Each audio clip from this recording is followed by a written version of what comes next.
Hi, so I'm just going to show you how to open up a new tab when you're on a Google Meet. So at the top of my screen, you can see this little plus sign. So if I say go to education.com, you can click this button and type in education.com. And then you can click this website. I can open up kids, and I'll pretend to be Bridget. So now I'm opened up onto Bridget's account.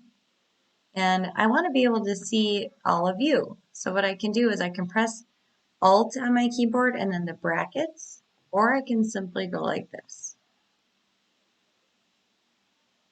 Make sure you click on this one, and you can click this button,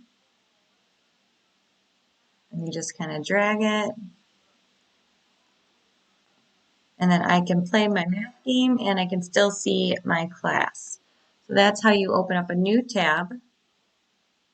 If I wanted to take this tab and see it, I would just click it and drag it off my screen and let it go there, and then I can drag it open, and then I can see continue lesson, and I can see what I'm working on.